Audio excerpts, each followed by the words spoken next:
Alright, today we're going to do a review on the Harbor Freight Scissor Lift. As you know, in my previous videos, we only got to this point and never completed it because the power pack had to be returned. It took about 3 weeks, about 2 weeks and 6 days, something like that, to get it back. And this one appears to work. First of all, what we do, or what I've done, is I've hooked up my pump to a 50 amp welding circuit, but what I did is I put a 20 amp breaker. This is a 250 volt breaker that merely, it's one side, but it is a double breaker. Okay, it just appears to be only 110, but it is 220. Then what I did is I put these locking, these are locking type. When you see an L in the beginning of these number descriptions, the L means locking on them, by the way. This goes in, it locks, just makes it just better that it won't pull out while you're working on it or if you step on it. The other thing that happened to the unit after I started to use it a little bit is I noticed that the switch, this is the switch that was mounted inside of here. What it does is it only has a little tiny bit of travel. That's it. I don't know if you can see that or not, but it's only moving maybe a 32nd of an inch. Well, what was happening is that the switch was not clearing it far enough, and it would arc across the switch and it would keep the motor on. So that was kind of dangerous. So what I did is I changed it, and I put a toggle type switch in that it's momentary. You just hold it up and it'll come back down. I don't want to turn it on to pressurize the unit, but that's all you have to do is pull that up. Okay, what I'm going to do is I'll show you. I've just taken the car out of here. The way I have it set up is I can take this unit, move it over on the side, move it away. I don't have anything laying on the floor that I'm going to run over with car tires, trip over on the floor, etc. So what you do is you basically just pick it up, put it on here, and how this works is what I did is I put this on, and it's just on firm, and then what I did is I Loctited the screws inside of here, and what that does is it just keeps them from coming out and being loose, but it goes on pretty gentle. And then I put a quick disconnect on here. This is a Parker quick disconnect. And what it does is it stops the oil from coming out of this unit and inside of here all in one shot. How you put it on, you basically just pull this back, push it forward, and it locks on. That's all you have to do. Alright, I'll show you how to operate it real quick. What the instructions or the manual tells you to do is to start it for 2 seconds and then take and let it do its lifting so that it's not under load. The only way I can figure out how to do that is because they don't really explain how to do it, is what you do is you push this valve down, which is the release valve. You push this down and you start the motor by doing this. Now if you'll watch over on the scissor lift itself, you'll hear the motor start, and if you notice, you don't see it going up. Now you just slowly release the release valve, and it comes up very nicely. And we'll hear it as it goes through the detents. Takes a while. This is about the minimum height coming up right now that you can have it at. That was the first detent. There's 7 detents.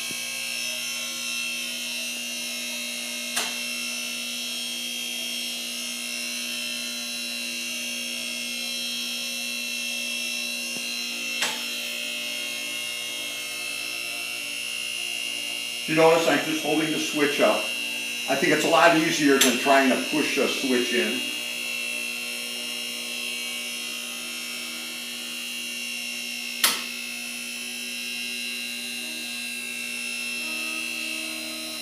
And here we are, we're coming up to full travel.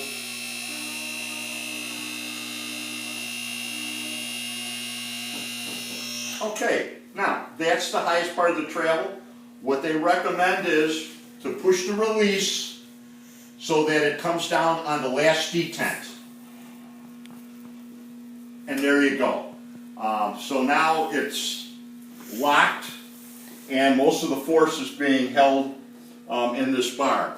I've noticed with some of the other models by, I think, Redline, and there was one other one, they only have 3 detents.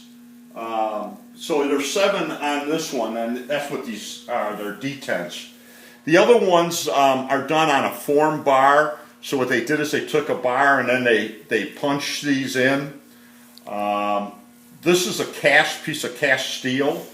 It's not cast iron, it's cast steel. So actually, Harbor Freight didn't do a bad job on this. It's pretty heavy duty. Let me grab my measuring stick here real fast to give you some numbers. To the top of the lift, it's about 53 inches. And to the top of the rubber pads, it's about 56 inches. So it's about 56 inches up here. So as you can see, with me standing next to it, it's a pretty good height. You could probably do very well with one of those pneumatic stools that you can adjust the height on so you can work underneath the car. I would also recommend highly that you have, which I do, to have jack stands.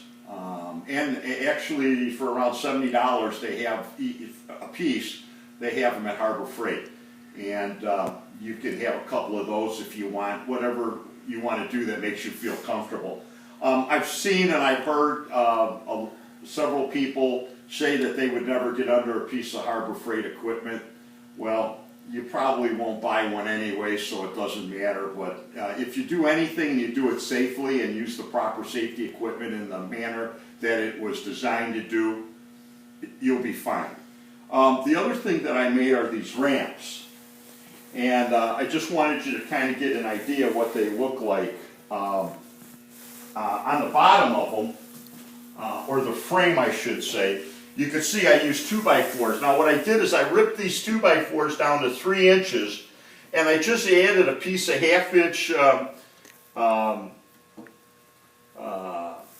chipboard. It's all it is.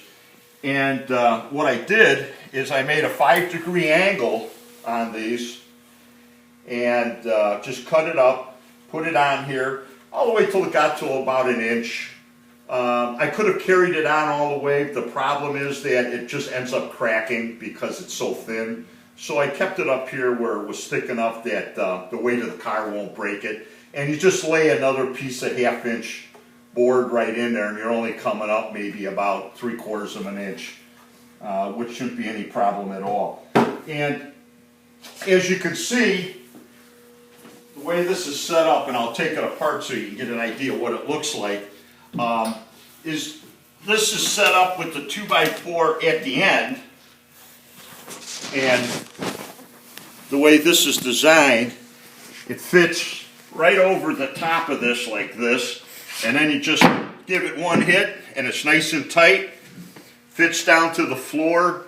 This is 12 feet.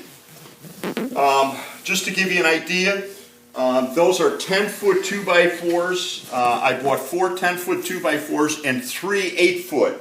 The 8-foot 2x4s, what I did is I cut them up to make the spacers, and then I doubled it up where the pieces came together because it was an 8-foot sheet on a 10-foot, so I was able to use all the pieces, and I've ended up with just a small, maybe a 4-foot piece left. But this is the way it's all made. It was real simple. It went together real well. I used 2 3/4-inch number 9 screws. It's all screwed together. So the only time you really need them is like on the Corvette over there. It's very low and only has about 8 inches of clearance, so it's kind of hard to get under there. So going up on the ramps on small cars, helps you out a little bit. So that's why I built these things. Okay, so that's how that works, and I'll show you how it comes down. Basically, all you have to do, again, they tell you to release the pressure, start the motor, let it come up, okay, until the detent is loose. And then what you do is basically hold the brake, or the release cable, as I call it, and then you push down on the lever. And as you can see, the lift is now coming down. It's very slow going down right now, and that's because there's no weight on it. Of course, if you had a car on there, the weight would be increased substantially, so it would come down at a faster rate. Okay. And I'll just leave it at that. These were purchased at Harbor Freight, and basically what they do is they just stop the car from going too far. The nice thing about these, if you use 2x12s, you realize a 2x12 is not 12 inches wide. It's only about 10.5 inches wide.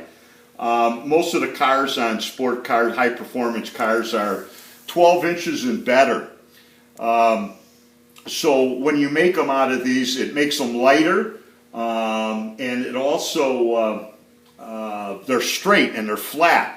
Unlike 2x12s, it's hard to ever find one that's going to be straight and stay straight for a very long period of time. They start to curl up and warp. And then I just used one of the Harbor Freight rubber stops up here. So the car comes up there, stops where it's supposed to go, so it won't go over the end. And that's how it all works. So there you go, Harbor Freight Scissor Lift. I think it's worth the money. I looked at other ones for $600 to $800 more. Exactly the same, if not less. Like I say, this is a solid piece of cast with the detents in it versus a formed metal bar. I think it's put together rather well. The only thing it doesn't come with, and the only gripe that I've heard periodically, is that they don't have higher ones for SUVs and that, where you would have a... I plan to make some spacers, but that's the only thing, is a lot of them sell, they'll have like 3 sets of these. I don't have a problem making these. The problem I have is spending an extra $600 to $800 for them. I think would be not such a good decision. But other than that, it's really good. I like their customer service. They were able to get my part out, and it was all prepaid freight. I have no problem whatsoever. Of course, I wish it wouldn't have happened in the first place, but things happen. They came through. It works. And I hope you have as much luck with yours as I hope I have with mine.